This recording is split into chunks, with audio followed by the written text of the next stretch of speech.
Olá pessoal, vamos dar continuidade ao assunto gravitação. Agora nós vamos falar sobre as leis de Kepler, certo? O que seria a primeira lei? A trajetória dos corpos celestes é na forma de elipse e tem como referência um de seus focos, geralmente ocupado por um corpo de massa intensa, certo? Então, tomamos como exemplo o próprio Sol. O Sol, ele ocupa um dos focos da elipse, certo? Onde a elipse é a trajetória dos corpos celestes da nossa galáxia, por exemplo. Então, todos os corpos celestes giram em torno de um foco de referência. E o Sol ocupa um desses focos, certo? Ocupa esse foco de referência, tudo bem? No caso do planeta Terra, certo? Ele gira em torno do Sol na forma de elipse e o Sol está ocupando exatamente um dos focos da elipse, tudo bem? Desta lei, definimos o ponto mais afastado, chamado de afélio, e o ponto mais próximo do referente foco, chamado de periélio. O que seriam esses pontos, pessoal? Então vamos tomar como exemplo o planeta Terra em torno do Sol. Então vamos pensar aqui que o Sol ocupa um dos pontos, um dos focos da elipse, tudo bem? Aqui outro foco, certo? Que no nosso sistema julgamos não haver nenhum corpo ocupando esse foco, certo? Somente o Sol ocupando outro foco, tudo bem? O que seria o ponto mais afastado, certo? É chamado de afélio. Então, como a trajetória é elíptica, o afélio encontra-se nesse ponto aqui. Então, quando o planeta Terra está nesse ponto, certo?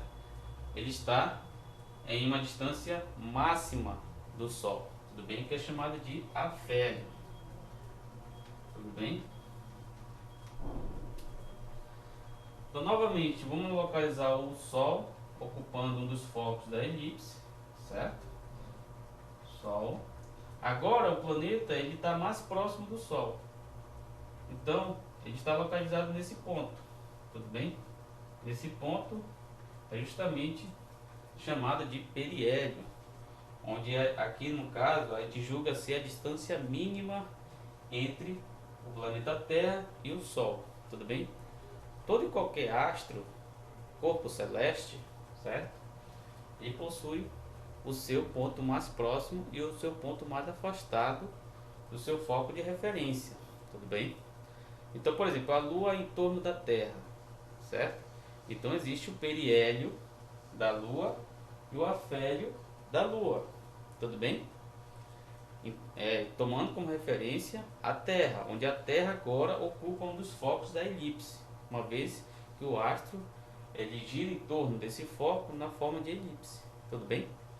Então depende do que você está ali tomando como estudo para verificar quem irá ocupar o dos focos da elipse. A gente tomou como exemplo o Sol, certo? O Sol e a Terra, tudo bem? Mas a gente pode tomar como exemplo, né? No lugar do Sol a gente pode colocar a Terra e também quem está desenvolvendo a trajetória elíptica seria a própria Lua, certo? Então sempre há um corpo massivo com massa intensa ocupando um dos focos da elipse para efeito de estudo da trajetória dos corpos celestes. Tudo bem? Então vamos para a segunda lei.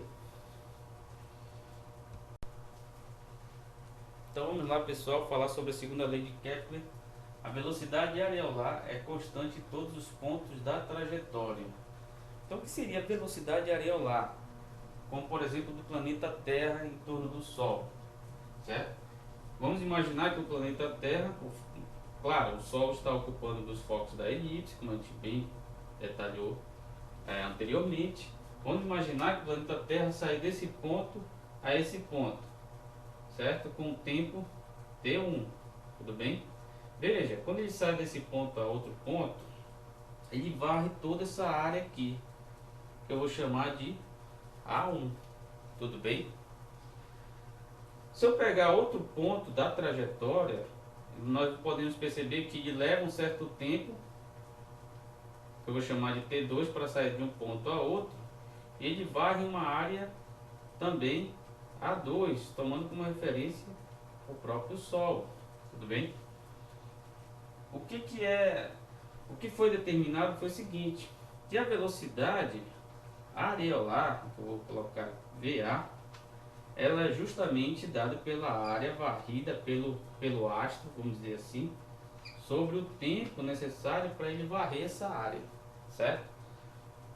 E em qualquer circunstância da trajetória, por exemplo, do planeta Terra, essa velocidade ela não muda, tudo bem?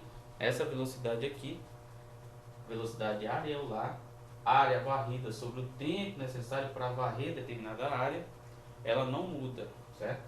Então, e também isso é assumido como uma das propriedades da própria curva chamada elipse, tudo bem? Quando varremos essa área, certo? E dividimos pelo tempo necessário para varrer a área, nós temos um único valor para a velocidade, por exemplo, do planeta Terra.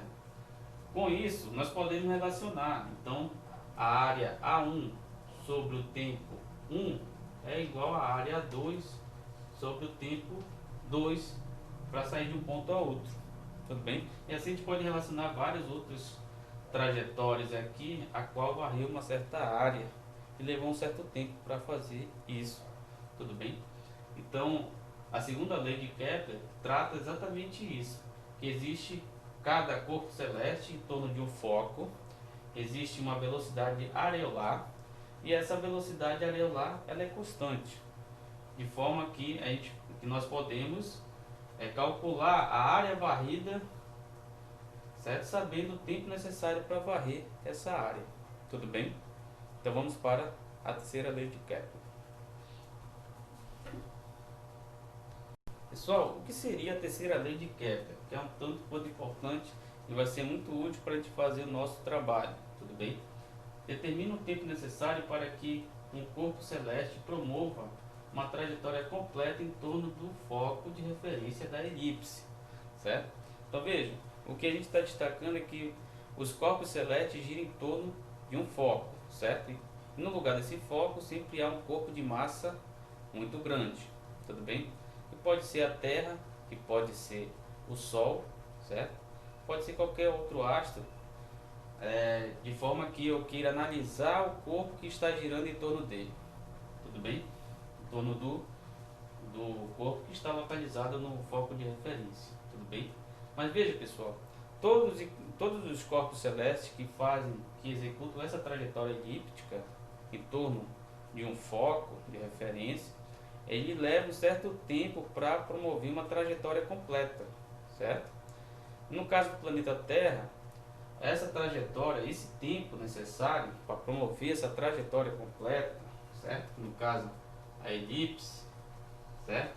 Então vamos pensar aqui nós temos o Sol, certo? Então vamos pensar que o planeta Terra sai desse ponto. Então o tempo necessário para ele, promover essa trajetória e voltar para o mesmo ponto, certo? Equivale a quanto? 365 dias aproximadamente, certo? Tudo bem? Então, o que seria esse tempo necessário para que ele possa promover uma volta em torno do Sol? Seria o próprio período, tudo bem? Então essa lei, ela estabelece o período de cada astro que gira em torno de um foco de referência. Tudo bem, pessoal? Então, vamos tentar deduzir o que seria as equações, no caso, que estabelecem essa lei de fato. Bem, deixa eu só apagar aqui.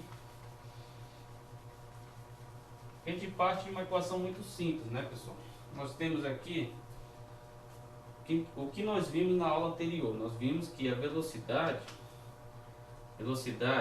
principalmente em um movimento, em aulas anteriores, né, pessoal? Em um movimento circular, ela pode ser dada por ômega R, tudo bem? Movimento circular. Como a gente está tratando de movimento elíptico, certo? Então não vai ser mais R, tá, pessoal? Não vai ser R. Então a gente vai buscar, por exemplo, uma distância D, que é uma distância média, tudo bem? Então no lugar de R nós vamos trabalhar com D, tudo bem? Então eu vou só apagar aqui, foi só para efeito de compreensão. No lugar de R nós vamos trabalhar com D, onde o D é uma distância média. Nós sabemos que na trajetória elíptica nós temos pontos mais distantes, pontos mais próximos ao foco. Então o ideal é que a gente busque uma média. Então a velocidade pode ser expressa por ômega D, onde ômega velocidade angular e D é a distância média do foco até o astro, até o corpo celeste que está promovendo uma trajetória elíptica. Tudo bem? Nós sabemos também que a velocidade orbital, que no caso é o que a gente quer, partindo da velocidade orbital nós queremos saber o tempo, o período, né? Ela é dada pelo quê? Pela raiz da constante universal da gravitação, pela massa do corpo, a qual está localizado sobre o foco, dividido pela distância média. Lembra lá? Então quando a gente iguala essas relações, fica como? Ômega vezes a distância, isso aqui é igual a raiz de, que é mais ou menos, né pessoal? Mais ou menos, raiz de toda essa quantidade aqui. Tudo bem? Então o que podemos fazer com isso? Com essa expressão matemática? Nós podemos justamente fazer isso aqui, pessoal. Podemos elevar essa relação, de um lado elevar ao quadrado e do outro lado elevar tudo ao quadrado. O que fizer de um lado, eu faço do outro também. Quando eu levo ao quadrado, certo? Vai ficar o quê? Vai ficar ômega ao quadrado, D ao quadrado. Isso aqui é igual a quê? O quadrado, no caso, elimina a raiz quadrada, então só sobra o que está dentro. Tudo bem? Certo? Veja.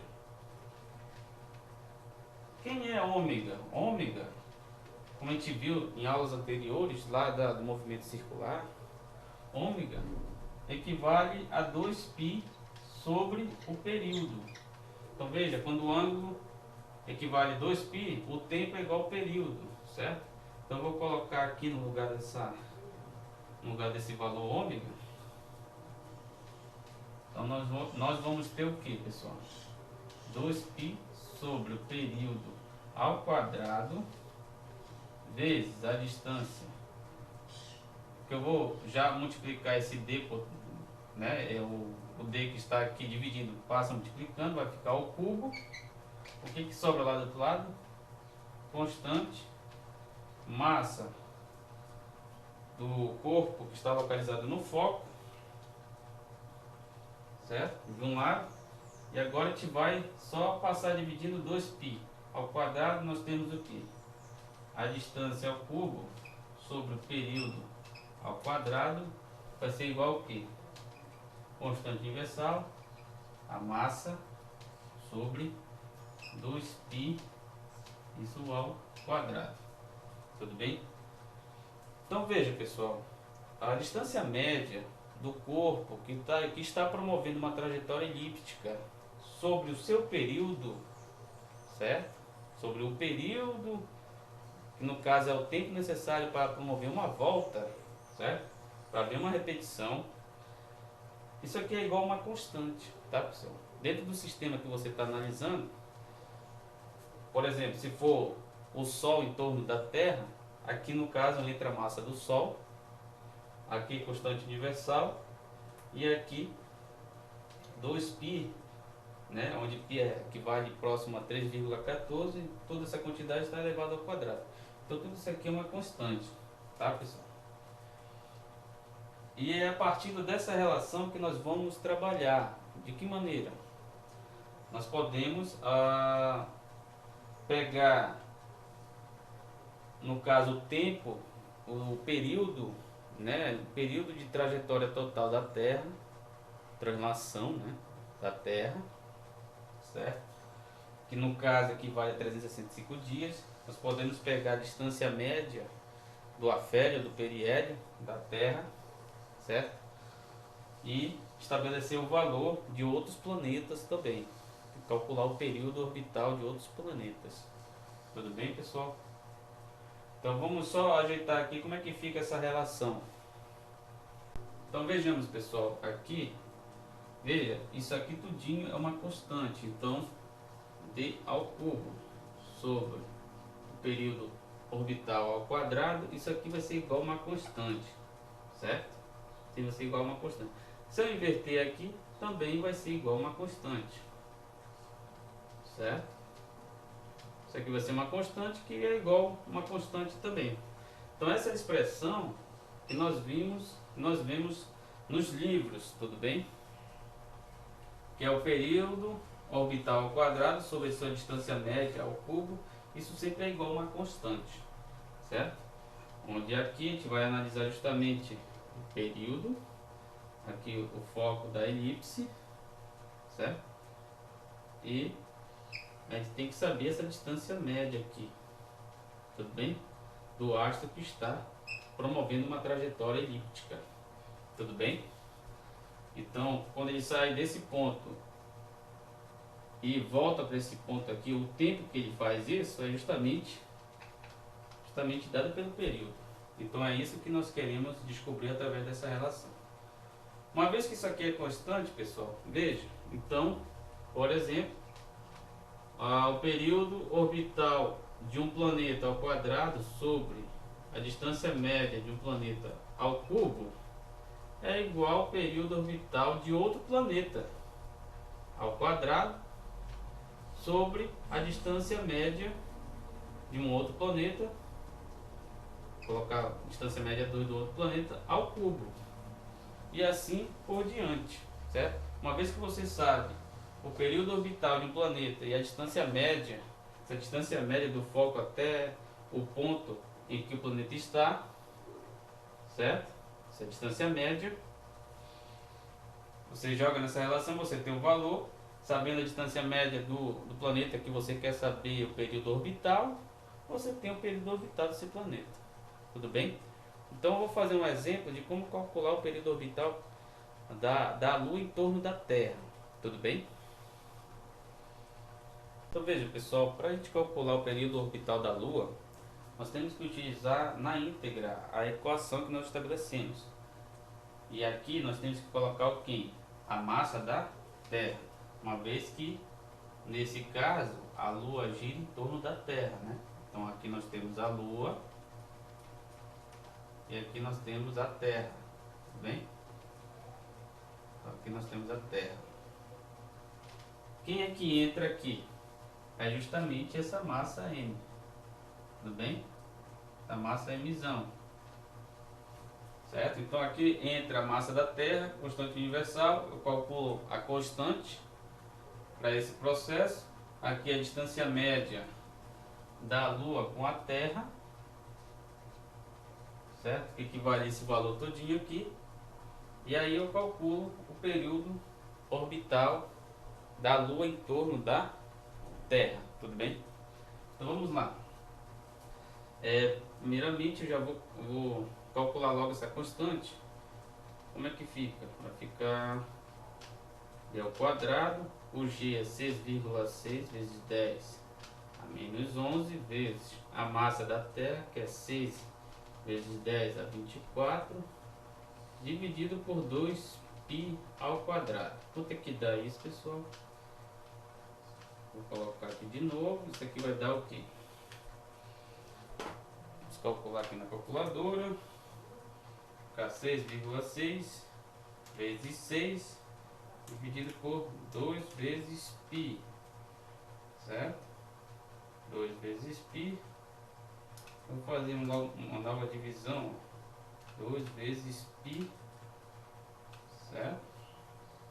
Vezes 10 a quanto? 24 menos 11 dá 13, né? Dá 13. Isso vai me dar em torno de 1 vezes 10 dá 13, certo? Vai ficar em torno de 1 vezes 10 elevado a 13. Tudo bem? Agora é só a gente inverter. A gente faz a inversão, vai ficar como? Vai ficar período vai ser igual a, quando a gente faz inversão já joga o d ao cubo, certo? Dividido pelo quê? Por 1 vezes 10 a terceira, tudo bem? Vocês vão ver que se vocês forem fazer com calma, vai chegar nessa posição aí na expressão matemática. Que quanto é d? D é 384.400 quilômetros. O K equivale a 10 a terceira, certo? Isso tudo elevado ao que? Ao cubo, tudo bem? Dividido por 10 a terceira praticamente. 1 vezes 10 a terceira, 10 a terceira. Quanto equivale isso, pessoal? Veja, eu vou já extrair a raiz desse resultado todinho. Quanto equivale isso? Vou inverter aqui, igual, vezes 384.400, certo? Vezes 10 a terceira ao cubo, tudo bem? Isso vai me dar, pessoal, em torno de 5,66 vezes 10 a quanto? A 12, tudo bem? Então eu tenho o período. Ah, professor, mas esse período eu vou calcular em horas, em segundos. Veja, esse período aqui que a gente vai calcular, pessoal, tomando como referência essa constante gravitacional aqui, nós vamos calcular ele em segundos, tá, pessoal? Aí a gente tem que converter ele em dias. A gente ainda vai ter um trabalhinho para converter segundos em número de dias, tudo bem? Quanto é que dá esse resultado? Então, se eu for extrair a raiz, eu vou ter o quê? Eu vou ter um número bem gigantesco, equivalente a quanto? 2, 3, 7, 9, 6, 1, 8,54. Tudo bem? Ponto. 2.379.618,54 o que? Segundos. Tudo bem? Agora a gente vai converter esse número gigantesco em dias. Tudo bem? Veja bem, pessoal, em uma simples regra de 3, nós podemos fazer encontrar esse valor aqui em horas, certo? E quando a gente for encontrar em horas, a gente pode ter como referência que cada 24 horas equivale a um dia, certo? Vamos fazer aqui. Então veja, o que nós sabemos que uma hora equivale a 3.600 segundos, tudo bem? Então, quantas horas equivale a todo esse valor aqui? No caso vai ser o nosso período, certo?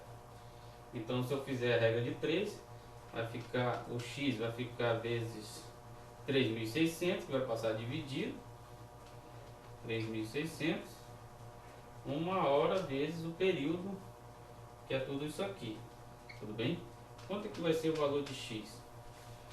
Então vamos calcular o valor de x e jogar o período, que é tudo isso aqui, certo? Então veja, 1 vezes o período vai ser 2, 3. Acho que eu já tenho aqui gravado. Período dividido por 3.600, certo? Então isso está me dando o quê? 661 horas, tudo bem? Agora a gente faz uma nova regra de 3, só para a gente compreender com mais detalhes como é que a gente vai converter esse número de horas em dias, tudo bem? Só apagar aqui só um momento.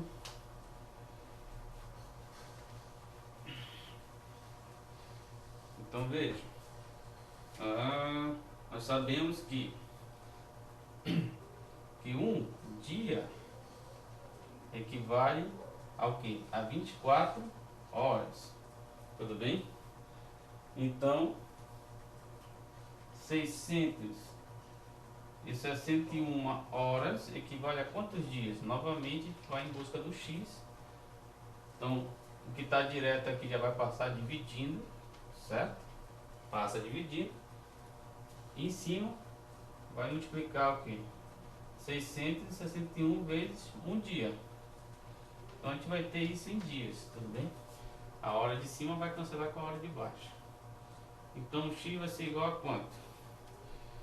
Novamente, 661 dividido por 24, isso equivale a quanto, pessoal? Isso equivale em torno de... Isso equivale exatamente 27,554 dias, certo? Ou aproximadamente o que? 28 dias. Tudo bem? Então, veja, pessoal, a Lua, ela gira em torno da Terra e leva o que? Um tempo de 28 dias para fazer uma volta completa. Tudo bem? Então, esse é o período orbital da Lua. Tudo certo? E como atividade, pessoal, eu gostaria que vocês calculassem o que? O período orbital do planeta Terra. Tudo bem? Então, veja. A Lua gira em torno da Terra em torno de 28 dias. Então, como atividade, eu gostaria que vocês calcule o período orbital da Terra, do planeta Terra, em torno do Sol. Em torno do Sol. Tudo bem? Então, esse é o primeiro exercício do nosso trabalho, certo? Agora eu vou calcular a velocidade orbital. Na verdade, eu já calculei a velocidade orbital da Lua em torno da Terra. Então, vocês vão ter que calcular a velocidade orbital da Terra em torno do Sol. Tudo bem? E o que falta também é calcular a velocidade de escape, certo? Calcular a velocidade de escape da Lua, por exemplo. Aí eu gostaria que vocês calculassem a velocidade de escape da Terra, pelo menos tirar uma média dessa velocidade de escape, tudo bem? Então vamos agora em busca da velocidade de escape da Lua.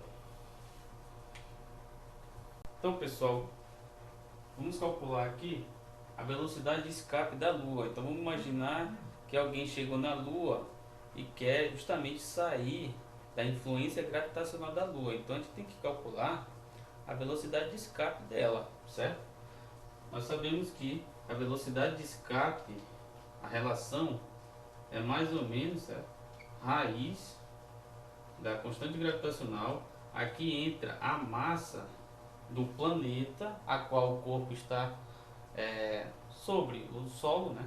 No caso aqui, necessariamente entra a massa da Lua, tá, pessoal? Dividido pelo raio médio. Nesse caso, equivale a esse valor.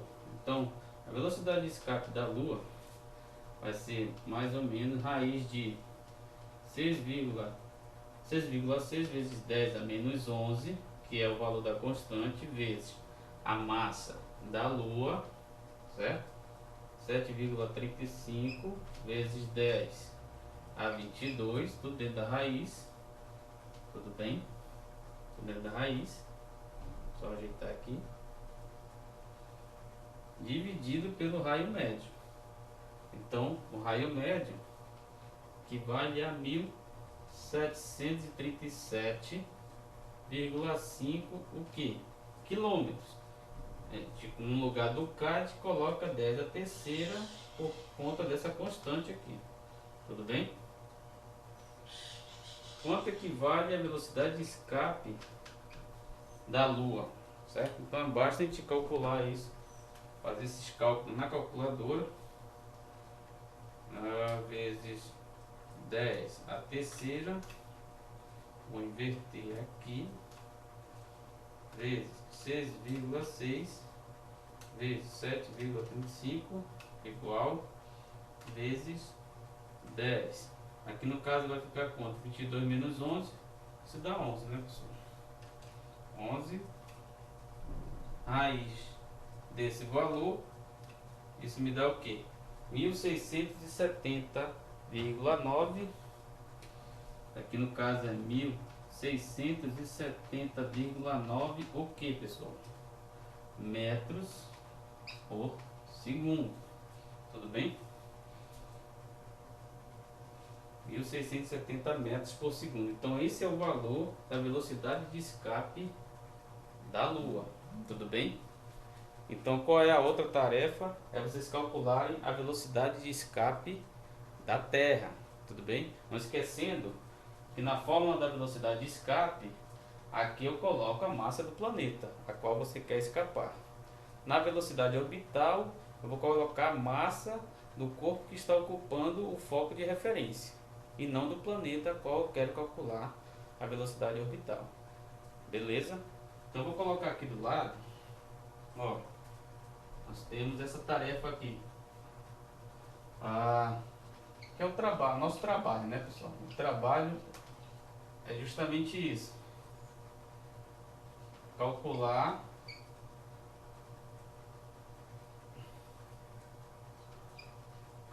sobre, vou colocar até vírgula, sobre o planeta Terra,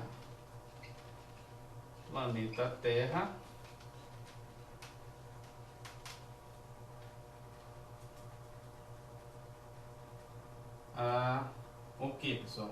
Letra A, velocidade orbital,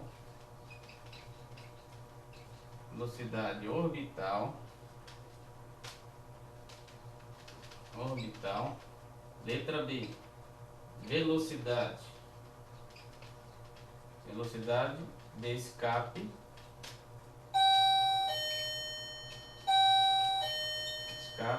e letra C, período orbital do planeta Terra. Período orbital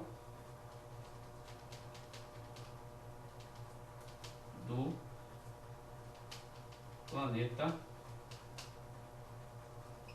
Terra. Certo, pessoal? Isso tudo em torno do que? Tomando como referência aqui o período orbital e a velocidade orbital, tomando como referência o Sol. Tudo bem? E aqui a velocidade de escape, você toma como referência a massa do planeta. Tudo bem, pessoal? Então eu aguardo o trabalho desenvolvido por vocês, e qualquer coisa nós podemos nos comunicar através das plataformas, né, como o WhatsApp, certo? Como o próprio e-mail também, tá? Mas muito mais pelo WhatsApp a gente vai poder retirar essas dúvidas. Tudo bem, pessoal? Então até a próxima, tudo de bom para vocês. Espero que vocês possam desenvolver um bom trabalho. Até mais.